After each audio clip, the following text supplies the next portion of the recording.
여러분 안녕하십니까? 우리 학교 내부의 이슈를 진단하고 분석하는 학내 좌담 프로그램 시샤연구소입니다.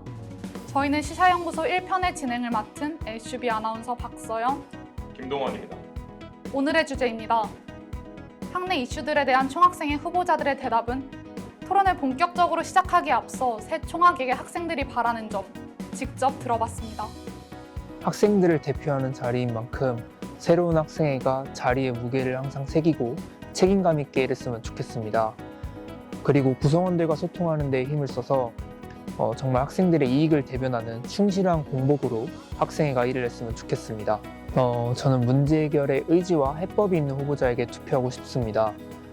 정말 학생회의 역할이 필요한 부분에서 실현 가능하고 또 효율적이고 효과적인 공약을 제시하는 후보가, 또 그것을 실천할 의지가 있는 후보가 앞으로 1년간 책임지고 일을 했으면 좋겠다는 생각으로 투표하고자 합니다.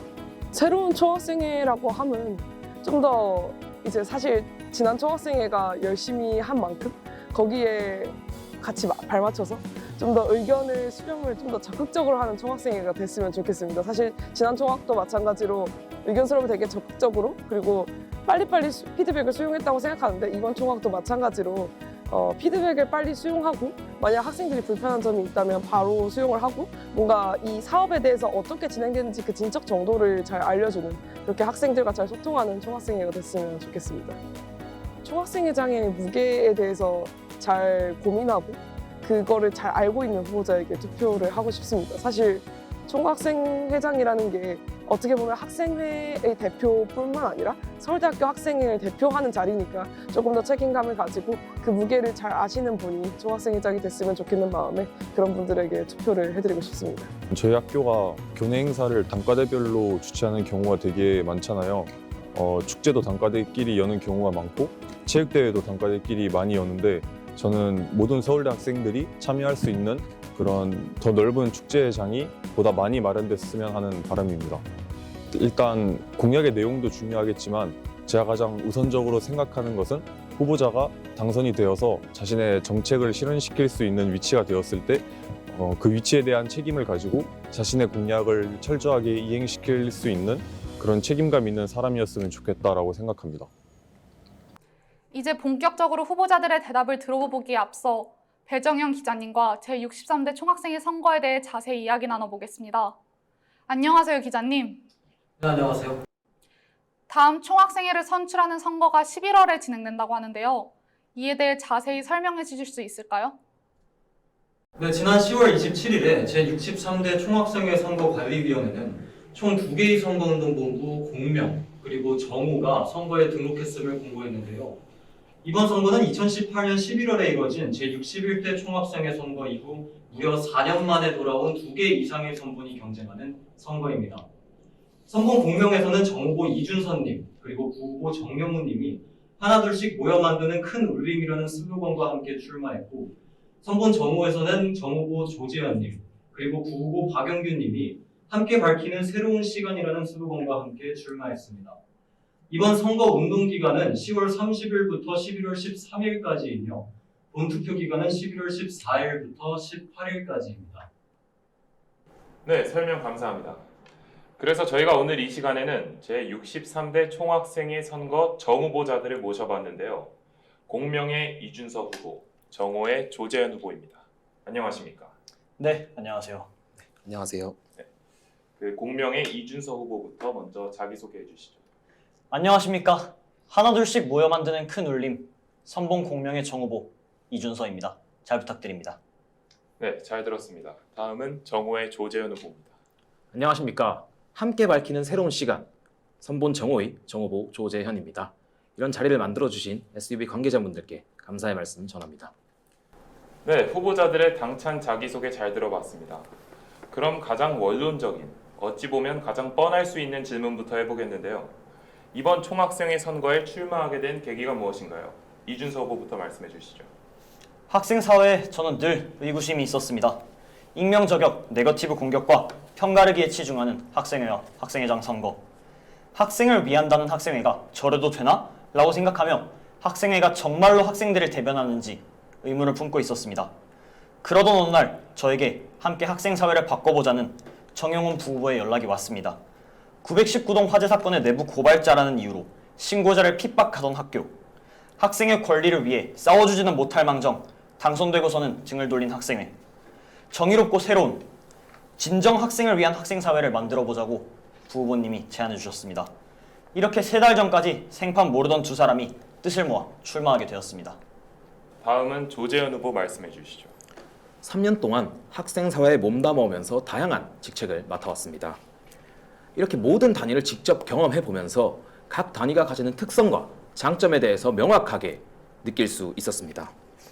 그렇기 때문에 각 기층 단위가 협력한다면 더욱 거시적인 변화를, 더욱 밝은 학생사회를 만들어갈 수 있을 것이라는 확신을 가졌습니다. 그러나 코로나19로 인해 기층 단위 간의 협력은 약화되었고 연결도 약화되었습니다. 저는 학생사회에 협력의 기제가 자리할 수 있도록 하고 싶습니다. 기층 단위에 함께 할 때 학우분들의 더욱 세세한 니즈를 만족시킬 수 있을 것이라 생각합니다. 불편함에도 더욱 효과적으로 대응해 나갈 수 있을 것이라 생각합니다. 그 연결의 중심에 총학생회가 있어야 한다고 생각합니다. 저는 그 누구보다 그러한 학생사회를 만들고 싶고 그런 학생사회를 만들어갈 자신이 있습니다. 그렇게 정호는 총학생회 선거에 출마했습니다. 기층 단위와 협력하여 학생들의 세세한 니즈에도 반응하고 거대한 변화를 이끌어내는 총학생회를 만들어 가겠습니다. 네, 두 후보자가 선거에 출마하게 된 계기 잘 들어봤습니다. 네, 저희가 오늘 학내 이슈들에 대해 후보자들의 답변과 대책을 들어보려고 하는데요. 이에 앞서 총학생회 후보자들이 이끌어 나갈 학생회는 어떤 모습일지 많은 학생들이 궁금해할 것 같습니다. 몇 가지 키워드로 자신들이 이끌어 나갈 총학생회를 표현해 주세요. 먼저 정호의 조재현 후보부터 답변해 주세요. 정호가 만들어갈 총학생회의 핵심적인 2가지 키워드는 협력과 경험입니다. 정호는 선거운동본부 단계에서부터 다양한 단과대 선분들, 후보를 만나왔습니다.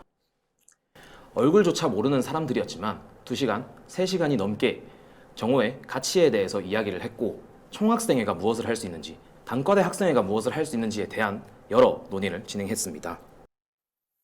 이러한 협력을 단과대 선분들과 당선 후에 꾸준히 이어나갈 예정입니다. 2번째 키워드는 경험입니다. 저는 누구보다도 학교의 거버넌스가 어떻게 돌아가는지 잘 알고 있습니다. 누구보다 학교가 원하는 것이 무엇인지 알고 있고 그걸 바탕으로 저희가 원하는 것을 얻어내는 방법을 알고 있습니다. 누구보다 학교를 상대로 학생들의 권익을 보호하고 향상시키는 방법을 알고 있습니다. 이러한 경험이 많다는 것, 그리고 이를 경험해본 사람들이 많다는 것이 정호가 가지는 가장 큰 장점이라 생각하며 정호의 핵심적인 키워드라고 생각합니다. 네, 잘 들어봤습니다. 그렇다면 공명의 이준서 후보가 꿈꾸는 학생회의 키워드는 무엇인가요? 네, 즐거운 학생회, 가까운 학생회, 페이스메이커 학생회가 되고 싶습니다. 집행부원들이 즐겁고 뿌듯해하며 자진해서 사업을 이끌어 나가는 학생회. 학생들이 거리감을 느끼는 집단이 아닌 내 친구들이 하는 가깝고 친근한 학생회. 일상의 사소한 불만에서부터 학교 전반의 문제까지 해결해주는 학생들의 곁에 있는 페이스메이커 학생회를 만들고 싶습니다. 그런 총학생회를 이끌어가고 싶습니다. 네, 후보자들이 어떤 특색의 총학생회를 이끌어 나갈 것인지 이야기 들어봤습니다. 그럼 지금부터는 우리 학교 안에서 발생하고 있는 이슈들에 대해 알아보고 이에 대한 정 후보자들의 답변을 들어보는 시간을 갖겠습니다. 먼저 첫 번째 이슈로 올해 초부터 불만이 많았던 문제죠. 바로 학식 가격 인상 문제입니다. 이에 대한 자세한 현황 먼저 알아보겠습니다. 배정현 기자. 네, 지난 4월 1일부터 생협식당의 학식 가격이 인상됐습니다. 천원 학식은 가격이 유지됐지만 기존 3,000원에서 6,000원 사이에 판매되던 타 메뉴들은 1,000원씩 인상되어 4,000원에서 7,000원 사이에 판매된 겁니다. 그러나 가격은 인상됐는데 음식의 질은 여전히 높아지지 않았다는 불만의 여론이 학내 구성원 커뮤니티 에브리타임, 스누라이프 등의 다수인 상황이었는데요. 이에 기존 총학생회 자정은 생협 측의 요청에 저렴한 식단을 확충하기 위한 노력으로 기존의 4% 정도에만 해당됐던 4,000원 미만 식단을 25% 이상으로 늘리고 학생회 간 식단의 경우 적어도 한 코너는 저렴한 식대로 구성할 것을 약속받았습니다. 또한 생협과의 면담을 진행해 매출 증가분의 25%를 학식의 질 개선에 사용하기로 약속받았으나 여전히 학생들 사이의 여론은 반전될 기미가 없어 보입니다. 네, 학식 가격 인상 문제에 대한 기자님의 설명 잘 들어봤습니다. 저도 학내 구성원의 일원으로서 이와 같은 문제를 평소에 전혀 공감하지 못하는 바는 아니었는데요. 이 학식 가격 인상 문제에 대한 정 후보들의 의견이 궁금해집니다. 구체적으로 어떤 대안을 제안하고 싶으신지 혹은 어떤 의견을 가지고 계신지 말씀해주세요. 먼저 공명의 이준서 후보부터 발언해주세요. 네, 학식 가격 인상이라는 현상은 현재 대한민국 물가 추세상 어쩔 수 없는 면이 있습니다. 관리비, 인건비부터 해서 임대료, 재료비까지 상승하는 상황에서 흑자를 내야 하는 생협법인의 입장에서는 어쩔 수 없는 선택지였습니다. 이 문제에 대해 짚기 전에 서울대학교 생협법인에 대해서 우선 알아보아야 합니다. 서울대학교 법인과 생협법인은 분리된 단체입니다. 서울대학교 법인은 국가지원금과 학생의 등록금을 받습니다. 반면 생협법인은 대학생활의 당사자인 교직원과 학생들의 협동정신을 바탕으로 출자한 비영리 법인입니다. 두 법인이 다르기 때문에 서울대 법인이 생협에 선뜻 지원금을 내어주기 어렵습니다. 이 문제를 해결하기 위한 대안은 총 두 가지입니다. 첫 번째는 지금과 동일한 생협 예산안 내에서 학식의 퀄리티를 높이는 방안입니다. 총학생회와 생협법인이 협력하여 학식 수요 조사와 지속적인 모니터링을 통해 학식 메뉴를 조정합니다. 배달이나 다른 학내 식당 등 대체제와 생협 학식을 비교하고 학식에 대한 수요가 높은 시간대가 언제인지, 인기 있는 메뉴가 무엇인지 대체제와 비교하여 학식이 정말 필요할 때가 언제인지 파악합니다. 이를 토대로 메인 메뉴의 품질을 향상시킵니다. 가격 인상이 막을 수 없는 현실이라면 학식 퀄리티를 높여 가격 인상분만큼 퀄리티가 높아졌다고 학생들이 체감할 수 있게끔 만들어야 합니다. 그러나 이와 같은 방법은 근본적인 해결책이 되어주지 못합니다.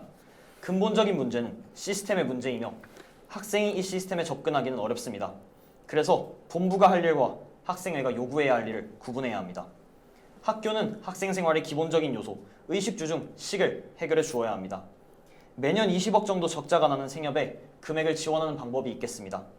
법인이 달라 임의로 돈을 줄 수 없기 때문에 대학 본부가 예상을 편성할 때 생협에 대한 지원금을 늘려야 합니다. 또한 지원금을 늘리기 위해서는 본부의 재정을 넉넉히 충원할 수 있어야 합니다. 생협에 지원금을 내어주는 것이 부담스럽지 않아질 규모로요. 모든 총장 예비후보자분들이 말씀해 주셨듯이 학교 법인이 재정 혁신을 이룩해야 합니다.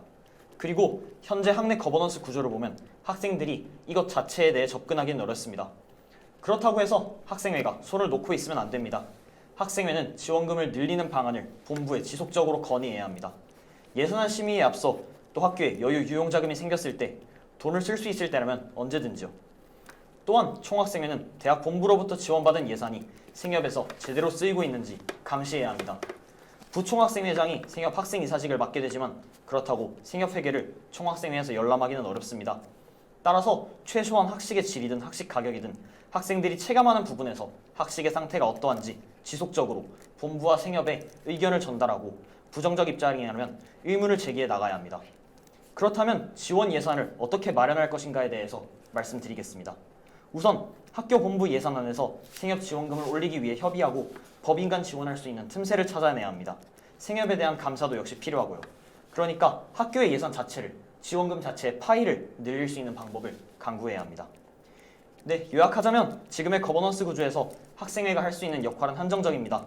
그럼에도 불구하고 학생회는 학생 복지 향상을 위해 무엇이든 하고 어떻게든 목소리를 내야 합니다. 학식에 대한 모니터링, 감시, 법인관 지원금을 제공할 틈새를 찾고 학교의 예산 자체를, 파이를 늘릴 수 있는 방법을 학생회가 함께 고민해 나갈 것입니다. 총학생회는 학생을 대표하는 단체이고 학생의 권리를 위해 노력해야 합니다. 아직 공명이 선본 단계이기 때문에 생협의 이사들과 대화 자리를 마련하기에는 어려움이 있었습니다. 정말 구체적인 방안에 대해서 말씀드릴 수 없다는 점 양해 부탁드립니다.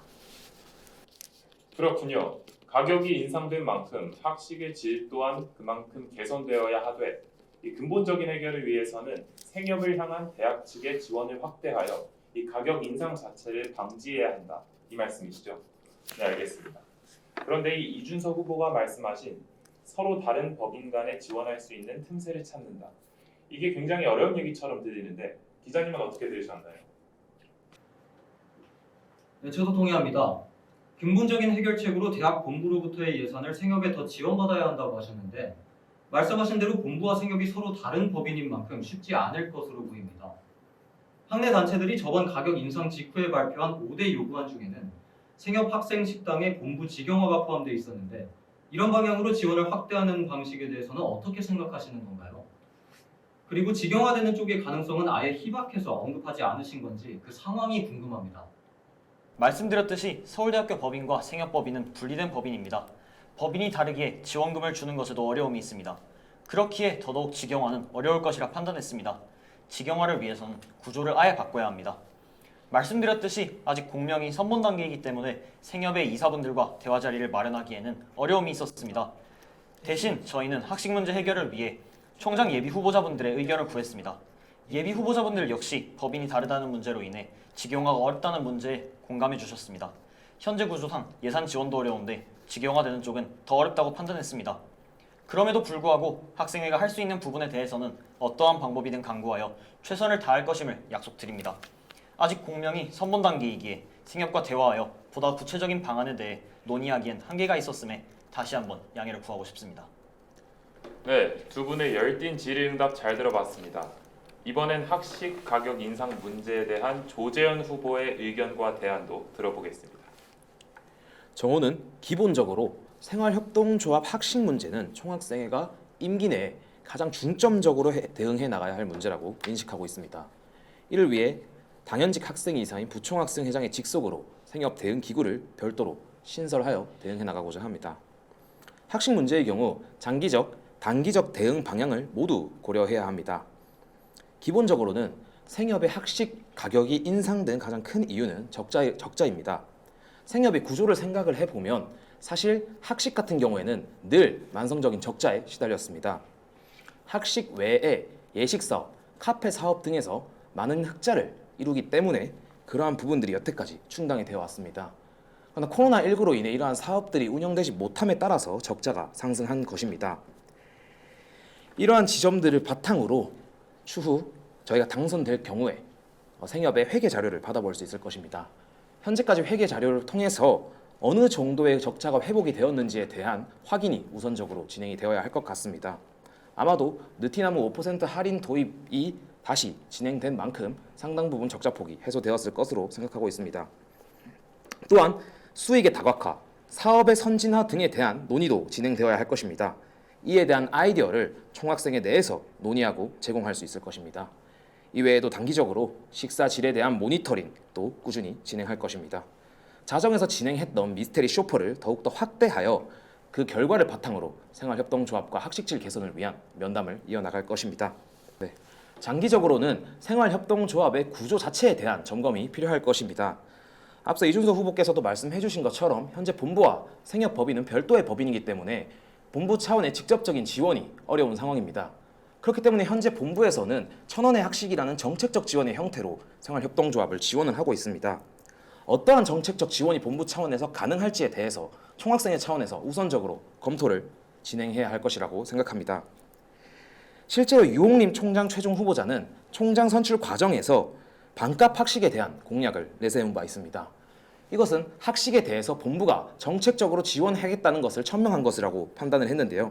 신임 총장이 취임하면 가장 우선적으로 해당 공약에 대한 이행 방안을 총학생회와 공유하고 함께 추진할 부분에 대한 논의를 이어나가고자 합니다. 그렇군요. 이 학식의 질에 대한 모니터링도 이루어지는 동시에 생협 대응 기구를 새롭게 신설하여 이 학교 측과 생협 측과의 지속된 소통을 통해서 장기적으로 생협 적자 문제를 해결해 나가야 된다. 이 말씀이시죠? 네, 알겠습니다. 그런데 조재현 후보가 본인이 소속돼 있기도 하셨던 자정의 정책 중 하나인 미스테리 쇼퍼를 언급하셨는데 이 미스테리 쇼퍼가 정확히 뭔가요, 기자님? 네, 미스테리 쇼퍼란 지난 9월 5일 총학생회 자정이 진행한 생협 직영식당 모니터링 프로그램으로 식당 한 개소당 5명의 학생들을 모집해 2주간 총 3회씩의 모니터링을 식사의 질 및 가격에 대해 진행했던 프로그램입니다. 선본 정호가 생협과의 면담을 통해 이러한 모니터링을 더욱 확대해 나갈 것이라고 하셨는데 구체적으로 어떤 부분에 있어서 어떻게 프로그램의 확대를 도모하신다는 건지 그 방법이 궁금합니다.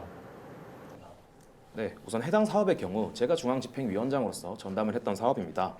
당시 총 600명 가량의 학우분들이 미스테리 쇼퍼에 지원을 해주셨습니다. 해당 사업 같은 경우에는 학생처 및 생협의 예산 지원을 바탕으로 운영이 되었습니다. 그러나 애초에 배정된 예산 자체가 많지 않아서 30명의 학우들을 대상으로 진행할 수밖에 없었습니다. 사실 30명의 학우분들 같은 사실 30명 같은 경우 많은 표본으로서 받아들이기는 어려울 것입니다. 이러한 예산을 확대하여 더욱 많은 인원, 그리고 더욱 긴 기간 동안의 모니터링이 진행될 필요가 있을 것입니다. 따라서 우선적으로는 학생처 및 생협에 해당 사업을 진행하기 위한 예산의 확충을 요청할 것이고, 추가적으로 필요하다면 총학생 회비에서 이 사업을 진행하기 위한 예산을 별도로 배정해 나갈 예정입니다. 네, 두 후보자의 답변 잘 들어봤습니다. 양측 모두 학식의 질을 개선하는 동시에 대학 측의 생협 지원을 확대해야 한다는 주장은 공통적이지만 그 구체적인 방안에는 차이가 있는 것 같습니다. 서로 각자의 발언에 대해 어떻게 생각하시는지가 궁금해지는데요. 잠시 후 토론을 진행해 보겠습니다. 각 후보자는 상대 측의 발언에 대해 한 가지 내용을 들어 반론을 30초간 제기할 수 있습니다. 그 반론을 받은 상대 측은 이에 대한 재반론을 1분간 진행하실 수 있습니다. 반론을 먼저 제기한 측은 마지막으로 한 번 더 반론을 제기할 수 있는 기회가 주어지며, 이에 대해 상대 측이 재반론을 하면 토론이 마무리가 됩니다. 이 모든 과정 후에는 양측의 역할을 서로 바꾼 채 동일하게 진행됩니다. 모든 카운트다운은 발언 시작 직후 시작됩니다. 먼저 이준서 후보부터 시작해 주시죠. 네, 방금 전에 조재현 후보자님께서 예산을 증가시켜서 미스테리 쇼퍼의 규모를 확대하겠다고 하셨습니다. 저는 이 미스테리 쇼퍼라는 제도의 실효성에 대해서 의문점이 생깁니다. 조재현 후보자 측이 제시한 생활협동조합 문제에 대한 대응이 중집장 임기 중에는 왜 이루어지지 못했는가? 정말 그 미스테리 쇼퍼가 표본이 부족해서 실효성 있는 결과를 내지 못했는가에 대한 의문이 가장 먼저 드는 것 같습니다. 정호가 자정을 이어받아 출범한 총학생회 선보인 만큼 임기 중에는 왜 당시의 문제에 효과적으로 대응하지 못했는지에 대해 설명 요청드려도 될까요? 네, 그럼 이제 조재현 후보 반론 시작해 주세요. 네, 제가 말씀드렸던 미스테리 쇼퍼 외에도 자정은 다양한 생활협동조합 문제 대응을 진행해 왔습니다. 앞서 SUB 측에서도 말씀해 주신 것처럼 생활협동조합과의 면담을 통해서 저가 메뉴의 확충, 그리고 학식질 개선의 25% 활용 등에 대한 단기적인 대응을 이어왔습니다. 꾸준히 학생처와도 논의를 하면서 장기적인 대응 방안에 대해서도 논의를 해왔고, 생협과의 대화를 통해서도 학생들에게 그 상황을 알리려고 노력을 많이 했습니다. 그러나 현재 근본적인 해결책이 나오기는 어려웠던 가장 큰 이유는 생활협동조합의 문제는 적자에서 기인하고 있습니다. 그러나 그 적자 폭이 어느 정도로 해소되었는가는 그 생활협동조합의 한 분기 혹은 1년의 회계 자료를 통해서 확인할 수 있는 지점입니다. 그러나 그것은 10월 말 그리고 11월 초 중에 나오는 것으로 확인했으며, 그 지점에 대한 것들을 아마 현 총학생회에서 확인을 하고 대응을 할 것이라고 생각을 하고, 지금 계속해서 그런 대응을 이어나가고 있다라는 말씀 드릴 수 있을 것 같습니다. 네, 우선 말씀하셨던 것처럼 현재 총학생회 자정에서 대응했던 저가 학식을 인상하는 등의 부분 같은 경우에는 학생들의 여론을 반전시키기에는 좀 어려웠던 것으로 보입니다. 두 번째로 제가 질의드렸던 미스테리 쇼퍼의 실효성에 대한 답변 역시 주시지 않으셨고요. 마지막으로 생협의 학식 운영에 관련해서 발생한 적자를 다른 생협 직영 카페라든지 아니면 식당의 운영을 통해서 메꿔나가겠다고 하셨는데, 최근 발표하신 느티나무 5% 할인 같은 경우에도 최근에 실행된 정책으로 알고 있습니다. 또한 그 정책의 실효성이 과연 생협의 20억 적자를 메꿀 수 있을 정도로 효과적일지 그 역시도 의심이 되는 상황이고요. 이 부분에 대해서 여전히 중집장 임기 중에 자정 내에서 문제를 해결하지 못했다라는 의문점이 존재합니다. 이에 대해서도 한번 깊이 생각하는 시간 가져보면 좋을 것 같습니다. 네, 생활협동조합 학식 문제를 자정에서 지속적으로 대응을 해왔습니다. 물론 그러한 상황에서 식사 질이 실질적으로 개선되지 않았다고 느끼는 분들도 분명히 계실 수 있습니다. 그렇기 때문에 저희가 미스테리 쇼퍼를 진행을 한 것입니다. 그러한 변화를 총학생회 차원에서 주도를 했고, 그것이 실질적으로 학생들이 피부로써 와닿을 수 있는가를 확인하기 위한 것이 미스테리 쇼퍼였습니다. 그리고 그 결과를 바탕으로 생협과의 면담도 지속적으로 진행을 하고 있는 상황입니다. 그리고 미스테리 쇼퍼가 실효성에 대해서 말씀을 해주셨는데 아까 충분히 답변이 되셨을 거라고 생각을 하고, 조합원 할인의 경우에는 최근에 도입이 되었는데, 그 조합원 할인이 도입되는 과정에서 제가 중앙집행위원장으로서 면담을 참여하였는데, 이 도입에 대해서 말씀을 하실 때 적차폭이 상당히 해소가 돼서 흑자에 가까울 정도의 수준으로 돌아선다면 이 할인을 도입한다고 말씀해 주셨습니다. 그래서 저희는 일단 회계 자료를 받아보지는 못했지만 충분히 회복이 되었다고 판단을 하고, 생활협동조합의 원래 구조가 식당에서 나오는 적자를 다른 곳에서 메꾸는 방식으로 운영된다는 점 알아주시면 감사하겠습니다. 네, 이번에는 역할을 바꿔서 진행해 보겠습니다. 조재현 후보부터 시작해 주시죠.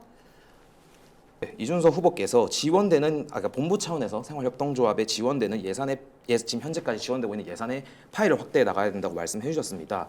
일단 그러면 현재까지 본부 차원에 어떤 지원이 있는지 확인하신 부분이 있는 것인지, 그리고 추가적으로 확대하기 위한 틈새를 말씀하셨는데 정확히 어떤 부분에 대한 틈새를 늘리는 방향을 생각하고 있으신지 묻고 싶습니다. 네, 이준석 후보의 반론 들어보겠습니다. 네, 우선 본부 차원에서 생협에 했던 지원 같은 경우에는 이전에 조재현 후보자께서도 발언하셨듯이 천원학식과 같은 방안이 있을 것이라고 생각됩니다. 마찬가지로 본부에서 지원했던 틈새 같은 경우에도 현재 유홍림 총장 최종 후보자가 말씀하셨던 반값 학식에 관한 정책적 차원의 지원이 있을 것으로 예상할 수 있습니다. 우선 말씀해 주신 방안이 제가 제시한 방안과 크게 다르지 않은 것 같습니다. 그런데 결국 이런 방안 자체는 다르지 않지만 이런 목표를 이루기 위한 방법론에 대한 설명이 많이 부족하다고 생각을 합니다. 저희는 생협을 대응을 지속적으로 자정해서 진행을 해왔지만 가장 큰 문제인식으로 느꼈던 지점은 생활협동 문제만을 상시적으로 대응할 수 있는 기구가 필요하다는 것이었습니다. 생활협동조합 문제 같은 경우에는 대응해야 할 의지가 굉장히 많이 있는 상황입니다. 사실 그리고 그러한 지점에서 정확한 방법론을 좀 제시해 주시면 좋을 것 같고, 식사 질에 대한 지점만 계속 언급을 하고 계시는데 미운영 식당 개방, 그리고 코로나19 이전과 같은 수준의 식사 메뉴 확충 등의 다양한 이슈들이 생활협동조합에 산적해 있는 상황입니다. 이러한 지점에 대해서도 후보자분께서 어떻게 생각하고 계시는지, 어떤 방식으로 이런 것들을 개선해 나갈 수 있을지 의견을 주시면 감사하겠습니다. 네, 우선 방법론에 대해서 질문을 주셨습니다. 사실 해당 질문에 대한 답변은 모든 사람들이 동일하게 생각할 것이라고 예상됩니다. 마찬가지로 저희 공명 측에서도 부총학생회장이 만약에 임기 중에 생협의 학생위원으로 파견된다는 사실을 알고 있고, 해당 내용에 대해서 부총학생회장이 필두가 되어 직속자치 기구를 운영하면서 상시로 대응을 할 것입니다. 제가 문제 해결 방법으로 제시했던 것처럼 지속적인 모니터링과 감사를 통해서 학생들에게 제대로 된 학식의 제공이 이루어지고 있는지에 대해서 보완해 나갈 예정이고요. 추가로 미운영 식당 개방 역시 답변은 정해져 있다고 생각합니다. 비대면에서 대면으로 전환되는 추세인 만큼 학교의 학생들이 점점 많아지고 있고, 그에 따라서 미운영된 식당들도 개방을 당연히 해나가야 할 것입니다. 이 부분은 저희가 정오라든지 공명 모두 같은 문제의식을 공유하고 그 문제의식에 대한 해결 방안은 동일하다고 생각됩니다. 다만 저희가 조금 더 거시적으로 제시한 시스템의 개선에서 저희는 지원금에 대한 말씀을 드린 것이고요. 네, 열띤 토론 잘 들었습니다. 이제 두 번째 학내 이슈로 넘어가 보겠습니다. 코로나19 확산세가 점차 둔해지면서 정부에서도 대면 생활로 전환하고자 하는 모습을 보이고 있는데요. 2년 동안 지속되었던 비대면 생활에서 대면으로 전환되는 과도기, 그 과도기를 우리 학교도 직면하고 있습니다. 우리 학교는 상반기부터 대면 수업을 권장하기 시작했고, 하반기에 들여서는 교내 활동 대부분을 대면으로 실시하고 있는데요. 2년의 공백기를 거친 후 실시되는 대면 활동들은 아직 많이 미숙해 보입니다. 자세한 상황에 대해 배정현 기자 설명해 주시죠. 네, 많은 분들이 아시다시피 코로나로 인해 2년간 비대면으로 대학 생활이 이루어지다가 대면으로 전환되며 여러 대면 행사들이 사라지거나 축소됐습니다. 또한 주말 학식 미운영과 학식 메뉴 축소 등 비활성화되거나 축소 운영되는 학교 시설들이 존재하는데요. 기존 총학생회 자정은 대학 생활이 대면으로 전환된 과도기에 강의실 칸막이를 없애고 방역관리 기준과 더불어 거리두기 체제도 해제하는 데 일조했습니다. 또한 동소제, 장터, 축제 등 여러 행사와 그 안에 부스 운영도 추진됐는데요. 그러나 코로나 이전 학번은 코로나 사태 이전에 비해 행사들과 부스의 규모가 현저히 작아 매우 아쉽다는 평이 다수 존재했습니다. 네, 기자님 설명 잘 들어봤습니다. 이에 대해 두 후보자들의 대책을 한번 들어보겠는데요. 이번엔 정오의 조재현 후보 먼저 말씀해 주시죠. 많은 단과대, 과반 단위 학생회, 축제하는 사람들 등 다양한 기구에서 코로나 방역이 완화됨에 따라 과거의 문화 행사를 되살리고자 하는 노력을 진행해 왔습니다. 덕분에 올 한 해 많은 대면 행사를 통해 캠퍼스의 활기를 느낄 수 있었습니다. 다만 이번에 당선되는 단과대 학생회는 코로나19 이후 한 번도 진행해보지 못했던 가장 커다란 행사인 숙박형 새내기 새로 배움터를 준비해야 합니다. 현재 학생회 내에는 숙박형 세터를 경험해본 사람조차 없습니다. 그렇기 때문에 준비 과정에서의 어려움과 애로사항이 당연히 존재할 것으로 예상됩니다. 이에 정우는 핵심 공약 중 하나로 숙박형 세터 준비를 위한 단과대 세준위 연석회의를 준비하였습니다. 과거의 숙박형 세터의 포맷을 그대로 차용하였던 코내기 제대로 놀이터를 준비해본 경험이 있기에 이를 바탕으로 단과대 학생회와 협력을 해나갈 것입니다. 쿼터의 경험을 바탕으로 세준이에 대한 경험을 전수하고 각 단과대 세준이의 진행 상황을 서로 공유하는 방식으로 협력해 나갈 것입니다. 이러한 방향성에 대해서도 많은 단과대 선거운동본부와 만나서 이야기를 나누었고 다양한 공감을 얻을 수 있었습니다. 당선 후에 이러한 단과대 세준이 연석회의를 구성하여 세준이 단과대와의 협력을 통해 문제없이 모든 단과대에서 문제없이 본 행사를 마무리할 수 있도록 노력해 나갈 것입니다. 이러한 문화 행사 외에도 코로나19 이전에 비하여 축소되어 왔던 것들에 대한 검토가 필요합니다. 가장 대표적으로 앞서도 말씀드렸던 주말 학식 미운영 문제, 미개방 학식 식당 개방 문제, 학식 메뉴 가지수 등이 있을 것입니다. 이러한 것은 앞서 말씀드렸다시피 부총학생회장 직속의 대응 기구를 통해 적극적으로 그리고 지속적으로 대응해 나갈 것입니다. 마지막으로 인문대 신양, 사회대 도서관 같은 경우에는 현재 많은 학생들이 이용함에도 불구하고 코로나19 이전에 비해 운영 시간이 많이 줄어든 상황입니다.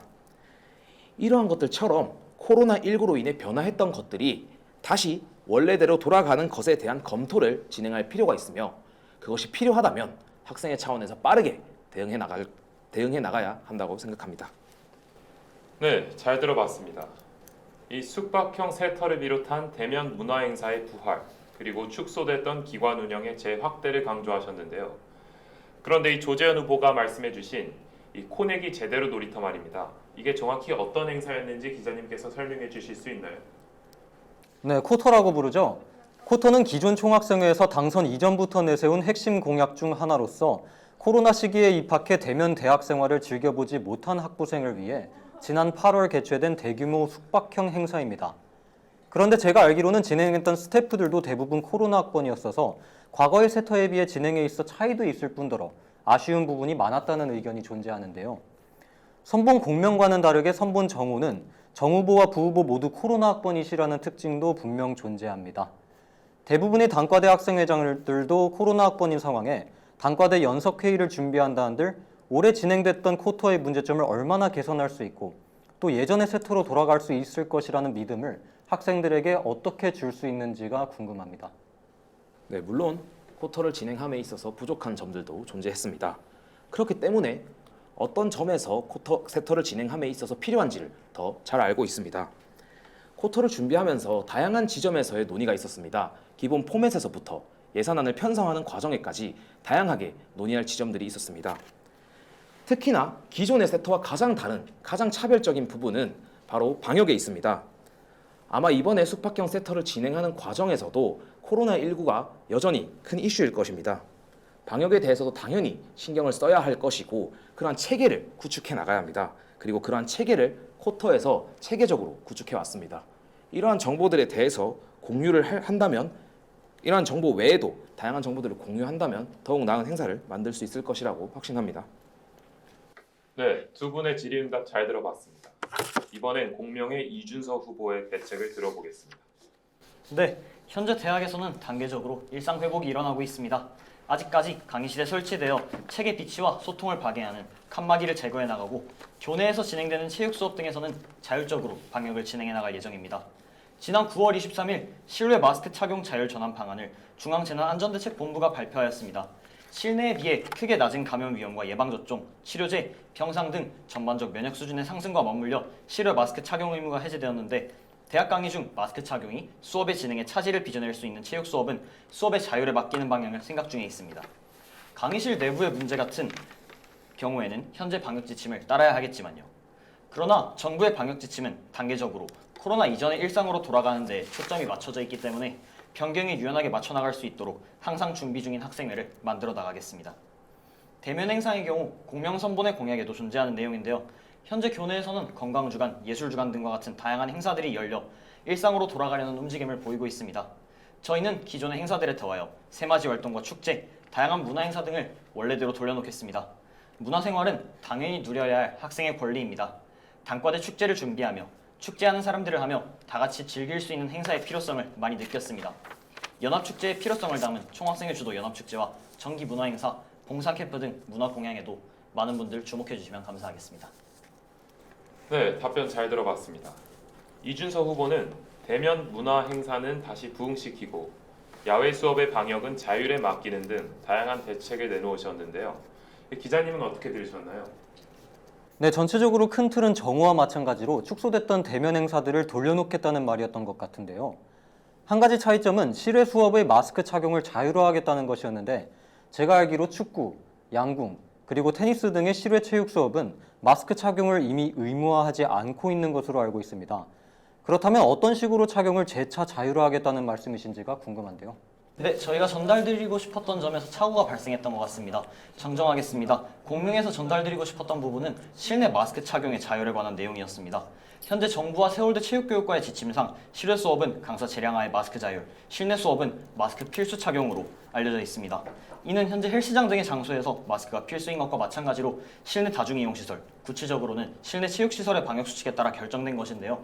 몸을 움직이거나 뛰는 일이 많은 체육 수업의 경우 마스크의 착용이 큰 불편함으로 다가옵니다. 또한 운동 이후 땀에 젖은 마스크를 하루 종일 쓰고 있는 것은 위생적으로도 좋지 못하고요. 강사법 제정 이후 현재 체육강좌 교수님들은 대부분 학교 체육교육과에 소속된 분들이 많기 때문에 충분히 총학생회가 마스크 착용에 관련하여 양해와 협의를 구할 수 있는 부분이라고 생각합니다. 이 부분에서 만약 협의가 이루어지지 어렵다면 호흡하기 편리한 얇은 마스크를 각 체육시설마다 비치하는 것 또한 고려하고 있습니다. 네, 잘 들어봤습니다. 이렇게 해서 비대면에서 대면으로의 전환 과도기에 대한 두 후보자의 대책을 들어봤는데요. 이 서로의 발언에 대해서 서로가 어떻게 생각하는지가 궁금해집니다. 첫 번째 이슈 때와 마찬가지로 이번에도 두 후보자가 직접 토론해보는 시간을 가져보겠습니다. 토론 방식은 첫 번째 이슈 때와 동일하게 진행됩니다. 이번엔 조재현 후보부터 시작해 주시죠.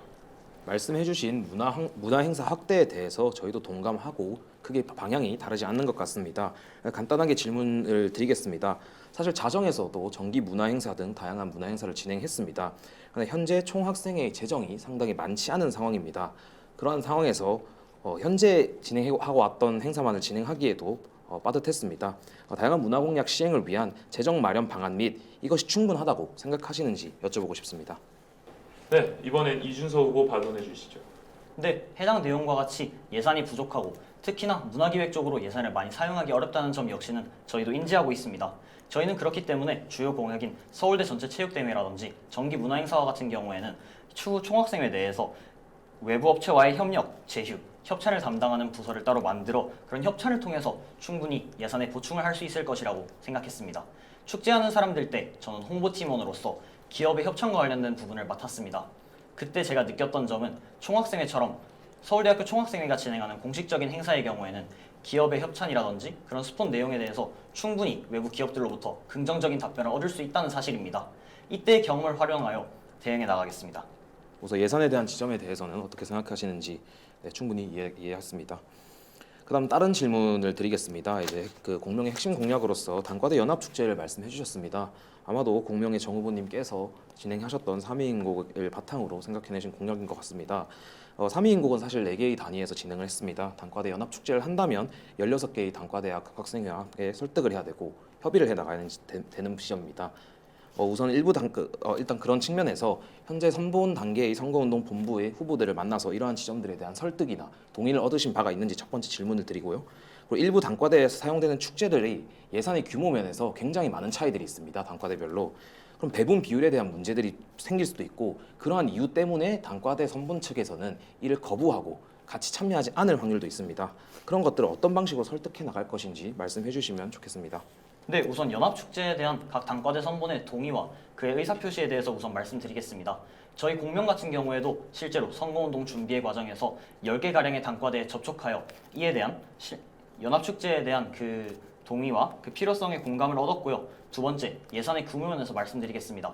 실제로 많은 단과대 같은 경우에는 예산의 면에서 큰 차이를 가지고 있습니다. 제가 3.2인곡 연합축제 준비위원장을 하면서 그 점을 많이 느꼈고 3.2인곡을 진행하면서 예산의 부담 같은 경우에는 단과대 부스에 있어서 각 단과대들이 얼마나 참여하는가, 그리고 또한 각 단과대의 인원수가 얼마나 되는가, 각 단과대에서 예상되는 참가자 수는 얼마인가를 기준으로 산정하였고요. 이에 대한 설득은 앞으로 총학생회 당선된 이후에 설득해 나갈 문제라고 생각합니다. 세 번째 질문에 대해서 답변 드리겠습니다. 예산의 규모와 같은 경우에는 아까 말씀드렸다시피 예산의 규모가 굉장히 차이가 납니다. 그렇기 때문에 예산의 규모가 적은 학생회 같은 경우에는 굉장히 큰 예산에 달하는 공연이라든지 아니면 무대 준비에 많은 여력을 쏟을 수 없는 상황입니다. 그렇기 때문에 오히려 연합축제를 진행해야 합니다. 상대적으로 많은 비용이 드는 공연 준비 같은 경우에는 4개의 단과대 혹은 그걸 넘어서 많은 단과대들이 분담하여 비용을 내면 해결될 것입니다. 네, 이제 시간이 초과가 돼서 여기서 마무리하겠습니다. 네, 먼저 첫 번째 토론 잘 들어봤고요. 이제는 두 분이 서로 역할을 바꿔서 다시 토론을 진행해 보겠습니다. 이번엔 이준석 후보부터 시작해 주시죠. 근데 새맞이 주체들 간의 네트워크를 형성해야 한다는 점에서는 사회과학대학 연석회의 의장으로서 새맞이를 준비했던 입장에서 전적으로 동감하는 바입니다.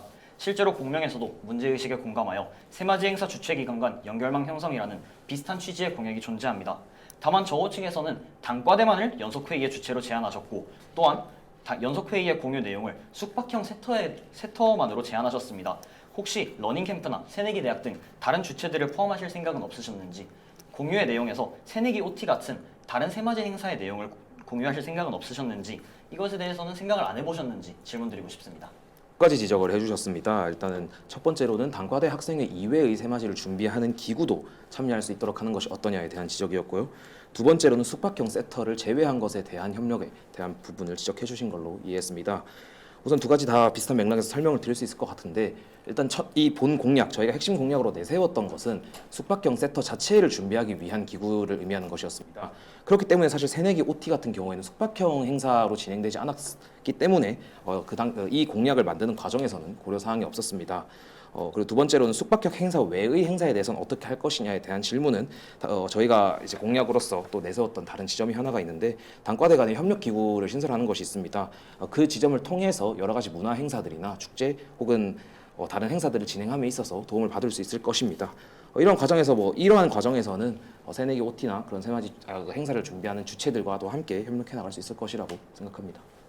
네, 조재현 후보자께서는 새맞이 주체들 간의 협력 외에도 사실 다양한 학내 시설들의 개방에 대한 말씀을 해주셨습니다. 대표적으로 관정 시험 기간 24시간 개방이라든지 인문대 신양과 사이드 도서관에 대한 내용에 대해서 언급을 해주셨는데요. 사실 이런 시설의 재개방에 있어서 가장 중요한 점은 학교와의 협력이라고 생각합니다. 학교에서 노동자들을 추가로 고용하거나 아니면 근로장학생을 활용하여 해당 기구를 개방하는 시간을 증가하는 데는 본부와 굉장한 협력과 예산의 투입이 있어야 할 것으로 예상됩니다. 혹시 이 부분에 대해서 발생하는 문제 상황에 대해서는 예측을 하셨는지, 혹시 그 문제 상황이 발생할 수 있다면 그 협의 주체와는 한번 얘기를 나눠보셨는지 궁금합니다. 사이드 도서관 같은 경우에는 행정실에서 말씀하시기를 관정도서관과 큰 관련이 있기 때문에 행정실과 단과대 학생에 대해서는 협의가 어렵다고 말씀을 주신 바가 있습니다. 이에 대해서는 혹시 알아보셨는지 궁금합니다. 답변드리겠습니다. 각 단과대 도서관 같은 경우에는 중앙도서관을 중심으로 하는 거버넌스 체계가 형성되어 있다는 것은 이미 선본 차원에서 확인을 한 내용이고요. 그러한 지점에서 어떤 기관들과 협력을 해 나가야 되고 어떤 방식으로 협력을 해 나가야 될지는 이미 충분히 선본 내에서도 논의를 하였고, 현황에 대한 파악도 충분히 진행하였습니다. 이준석 후보께서도 아까 말씀해 주신 것처럼 선본 단계에서 구체적인 협의를 이어나가는 것은 어렵습니다. 그렇기 때문에 현재까지 이러한 사업들이 왜 진행이 안 되고 있는지에 대한 현황 파악과 그것에 대한 대책을 마련하는 것이 필요합니다. 관정도서관 24시간의 경우를 말씀을 드리면 현재까지 그것이 진행되고 있지 않은 가장 큰 두 가지 이유에 대해서 확인하였습니다. 이제 그러한 지점들을 다 확인하고 그러한 것들을 어떻게 하면 해결해 나갈 수 있을지에 대한 방법론을 이미 다 생각을 하고 공개하였습니다. 이제 그런 방법을 생각해 주시면 될 것 같고, 마찬가지로 인문대 신양 같은 경우에도 그러한 것들에 대한 확인을 진행하였고 충분히 협력해 나갈 수 있을 것 같습니다. 네, 시간이 다 돼서 이 정도로 마치겠습니다. 네, 후보자들의 열띤 토론 잘 들어봤습니다. 깊이 고민한 흔적이 느껴지는 토론이었는데요. 이렇게 해서 두 가지 이슈, 학식 가격 인상 문제와 대면 전환 이슈에 대해 후보자들의 이야기 나눠봤습니다. 두 가지 이슈와 관련된 정책 외에도 후보자들의 공약이 궁금해지는데요. 먼저 공명의 이준석 후보, 대표적인 공약 몇 가지 설명해 주실 수 있을까요? 네, 선본 공명의 대표적인 공약에 대해서 설명드리겠습니다. 총학생회실을 열어두고 학생들이 쉬어갈 수 있는 공간으로 만들겠다는 의미의 열린 총학생회실과 교내에서 학생회와 행정실이 진행하는 논의를 공개적인 공간에서 진행하겠다는 포부를 담은 총장님을 아크로폴리스로와 같은 소통협력에 관한 공약이 있습니다.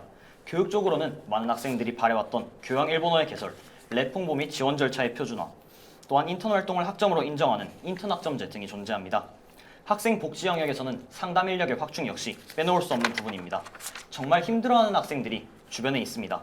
상담 인력 확충 공약 같은 경우에는 소외되고 힘들어하는 학생들에게 다가가고 가장 먼 곳의 소리까지 공명하겠다는 공명의 기조를 담아냈습니다.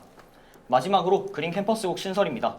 2008년 본부는 지속가능한 친환경 서울대학교를 선언했지만 그 목표는 지켜지지 않고 있습니다. 탄소 배출량과 쓰레기는 늘어났고 불투수 면적 증가와 산을 깎는 건축으로 인해 발생한 홍수와 산사태 피해는 지난 여름 서울대학교 구성원 모두가 목격하였습니다. 학교는 절차가 번거롭다는 이유로 노후 설비만 교체했을 뿐 탄소 배출 감축엔 적극적이지 않습니다. 환경대학원 설문조사에 따르면 학생들은 캠퍼스 내 환경 문제 해결의 필요성을 느끼고 있습니다. 본부가 관심이 없다면 총학생회가 먼저 나서야 한다고 생각했습니다. 그래서 공명은 그린 캠퍼스국 신설을 공약으로 걸었고 작은 일부터 시작해 나갈 예정입니다. 환경 문제는 우리 모두가 나서야 할 문제입니다. 네, 새롭고 신선한 공약 잘 들어봤습니다. 정호의 조재현 후보가 준비하신 공약들도 궁금한데요. 한번 들어볼 수 있을까요? 제가 총학생회 자정에서 교통 환경 개선에 가장 최전선에 있었던 만큼 교통 공약에 대해서 말씀드리겠습니다. 정호는 특히나 학내 교통 편의를 개선하기 위한 많은 공약을 준비했습니다. 정호는 교통 공약을 준비하는 과정에서 현재 행정관 중심의 서울대학교 셔틀버스 체계에 대한 개선이 필요하다는 것에 의견을 모았습니다.